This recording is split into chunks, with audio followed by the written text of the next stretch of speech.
Bueno, lo primero es que no es esa la cifra. Hay una estimación que tenemos obviamente por parte de la agencia. No hay una disminución importante, estamos inclusive en este mes con un 2% más de víctimas de siniestralidad.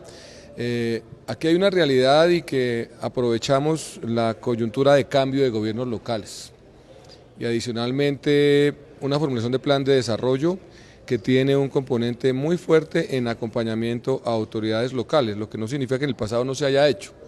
Lo que significa es que lo que se hizo no ha sido suficiente. Tenemos un aumento de la siniestralidad de motos, no logramos, digamos, disminuir el porcentaje, estamos manejando cifras similares al año pasado, 60% de las víctimas que pierden la vida son motociclistas y eso convoca una responsabilidad tanto de autoridades locales, autoridades nacionales, pero también de los usuarios de este tipo de vehículos. Ahí hemos encontrado, digamos, una resistencia a adoptar comportamientos seguros, la utilización, por ejemplo, de elementos de protección y de seguridad, el uso de cascos. En el pasado hice parte de equipos de trabajo en departamentos y municipios donde a pesar de la exigencia el casco no se utiliza. Uno encuentra con alguna frecuencia en vías de la costa norte del país, en departamentos como Casanare, en algunos municipios del sur del país donde es un elemento de adorno, lo utilizan para protegerse el codo. Y en la práctica esto es para que lo utilicen, para que los elementos pues sean apropiados para el nivel de esfuerzo al que están sometidos cuando el vehículo pierde el control. Adicionalmente, un tema de mayor regulación y de exigencia de control y de documentos por parte de las autoridades locales. Este es un problema que si bien a nivel mundial presenta las más altas cifras, a nivel de Sudamérica estamos compartiendo primeros lugares y eso es un primer lugar deshonroso que tenemos que disminuir y es parte de la tarea que con la agencia estamos empezando a incorporar en el trabajo con las autoridades locales ahora que inician sus periodos de gobierno.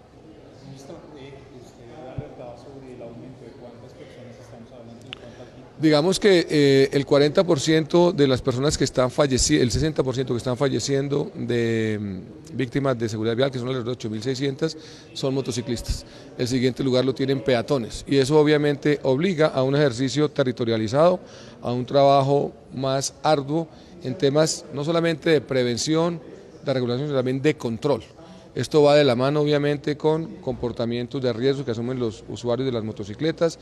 Hay un trabajo que ha venido haciendo la agencia de manera continua con capacitaciones, con acompañamiento a todos los trabajadores que dependen, digamos, de la moto como actividad de sustento. Un tema también que estamos revisando con los concesionarios para efectos de dimensionar el paso de los motociclistas en la red vial. Es paradójico, llevamos desde 1991-96 con las primeras concesiones y no contamos en los peajes el paso de los motociclistas. Contamos los vehículos, contamos los tractocamiones, contamos los buses que circulan por allí, pero no contamos los motociclistas, solamente los contamos en las cifras de siniestralidad. Y este es un primer elemento que ya incorporamos como exigencia, que en los peajes que tenemos esquemas concesionados podamos contar cómo están operando. Adicionalmente hemos identificado comportamientos de riesgo en el paso, por ejemplo, de separadores en vías concesionadas.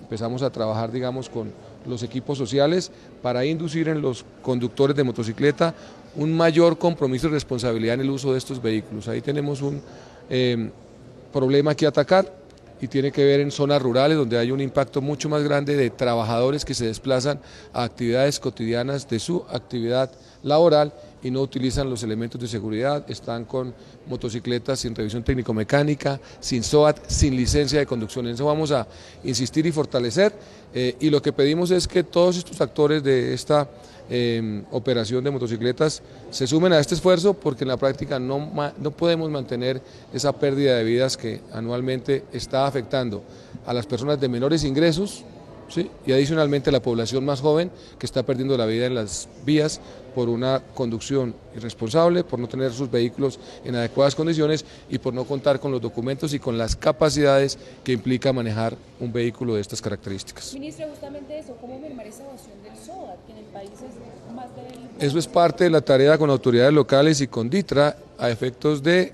confrontar no solamente información cuando se detienen los vehículos, sino cruces de bases de datos con información de los registros que tenemos con paso de cámaras. En eso tenemos un trabajo que se ha venido desarrollando con con DITRA y con la información que tenemos de Ministerio, y que va a empezar a reportar información directamente a los correos de estas personas que no están haciendo ese pago para aumentar el control de la evasión. Pero ministro, entonces el gobierno, ¿usted está de acuerdo con mantener esa reducción que le tienen en este momento a las motos? Digamos que ese fue un trabajo que se hizo por parte del Ministerio de Hacienda y Salud, que nosotros en principio acompañamos buscando que efectivamente ese indicador disminuya, pero esto es como las tarifas remediales. Si no hay efecto en disminución, pues tendríamos que entrar nuevamente a revisarlo, pero ahí hay un componente importante y es obviamente un impacto en una